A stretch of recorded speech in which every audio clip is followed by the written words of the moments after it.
आता आपल्या आवडत्या मालिकेचे संपूर्ण भाग मालिका प्रसारित झाल्यानंतर लगेचच पाहू शकता फक्त सन नेक्स्ट वर. भारतातील प्रेक्षकांसाठी मोफत सेवा.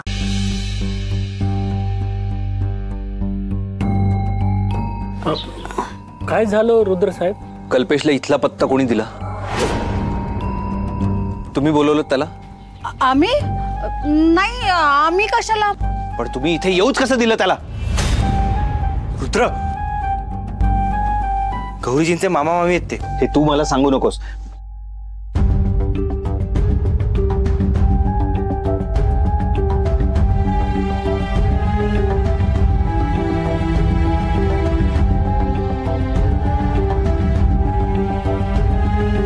गौरीजी, तुम्ही आत्ताच्या आत्ता चला माझ्यासोबत. आत्ताच्या आत्ता नंदाईला सगळं सांगून टाका.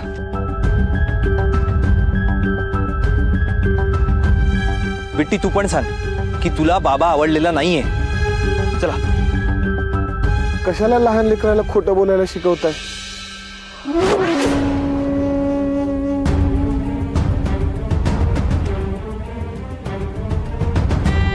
तू गप्प बसा. मध्ये बोलू नकोस आमच्या. कळलं काय? कशाला मध्ये बोलतोस आमच्या? तू जास्त बोलू नकोस. थांब, सोडा नाही मी. सोड सोड रुद्र, सोड मला. पुष्पा, रुद्र पास झालं. अरे एक नंबरचा फ्रॉड माणूस आहे हा. अरे दमदाटी करतो यांच्यावर. रुद्र सर, प्लीज असं नका करू. तुमच्या जीवाला धोका आहे. हा माणूस काही करू शकतो. यांना कसली तरी भीती दाखवून खोटं वागायला भाग पडतो. रुद्र गौरीजींचा नवरा आहे तो. का वागतोस तू असा? अरे त्यांनी स्वीकारलाय ना त्याला. तुझा विषय संपला, ऍक्सेप्ट कर.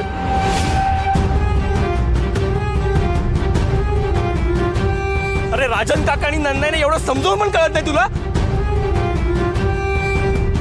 काय वागतोयस याचं भान आहे का तुला? तुला मीच चुकीचा वाटतोय? अरे पण गौरीजी आणि बिट्टीला त्रास होतोय हे तुम्हाला दिसत नसेल, पण मला दिसतंय.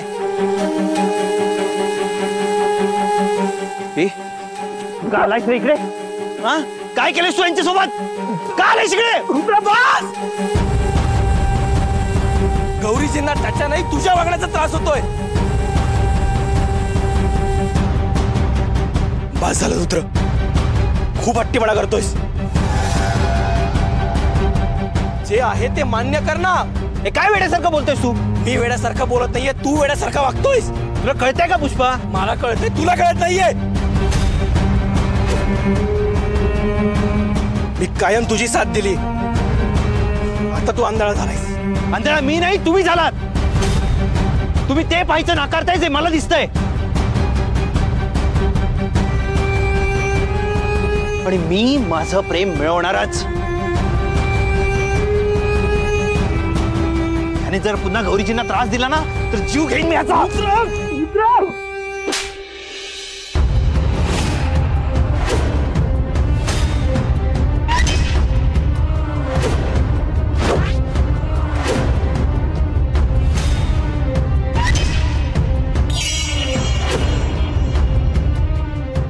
असाच वेड्यासारखा वागत राहिलास तर पुन्हा हात उचलायला मागे पुढे पाहणार नाही मी.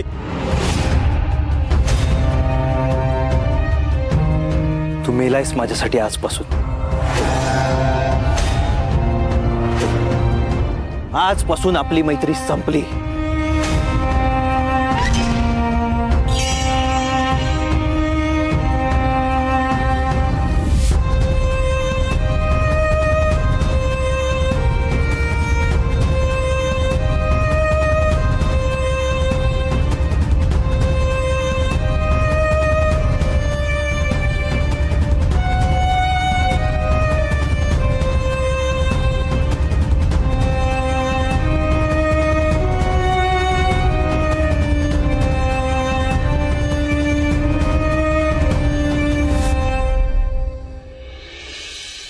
अहो, किती त्रास करून घ्याल.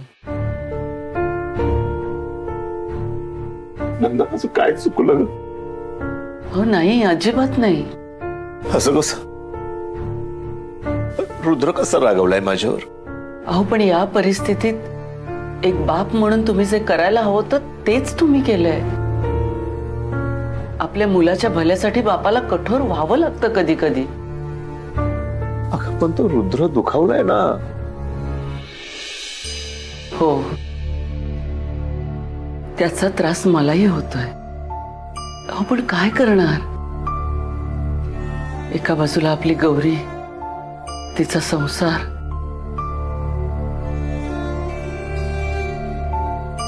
आणि दुसरीकडे माझा रुद्र. अहो पण आपण पालक आहोत ना. त्यांना योग्य काय अयोग्य काय याची जाणीव नसते.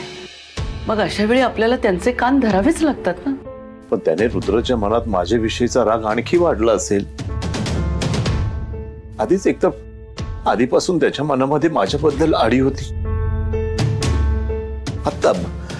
आता कुठे ती कमी होऊ लागली होती. त्यात हे असं घडलं. नंदाई,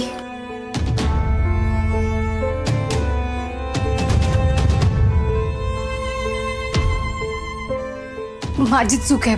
हे सगळं माझ्यामुळे घडलंय. गौरी, हो नंदाई, मी इथे आलेच नसते तर हे सगळं घडलंच नसतं. माझ्यामुळे घरात वाद झाले नसते आणि आज तुम्ही दुःखी नसता. शांत हो गौरी. अगं असं काही नाहीये. गौरी, अगं तू का माफी मागतेस. माफी तर आम्ही मागितली पाहिजे. रुद्रमुळे तुला खूप त्रास सहन करावा लागतोय. राजन सर,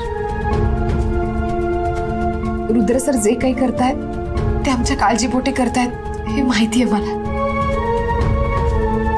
पण तरीही तुला त्याचा त्रास होतोच ना. नंदाई, मी तुम्हाला एक विनंती करू. फक्त तुम्ही त्यांना एकटं पाडू नका प्लीज. गौरी, रुद्र माझा मुलगा आहे. त्याच्यासाठी जीव तुटतो माझा. अगं पण तो चूक करतोय हे त्याला समजायला नको का. गौरी, एक विनंती आहे तुला. तू रुद्रशी बोल. तू त्याला समजावून सांग. गौरी, रुद्र तुझं ऐकेल. बोलशील ना रुद्रशी प्लीज.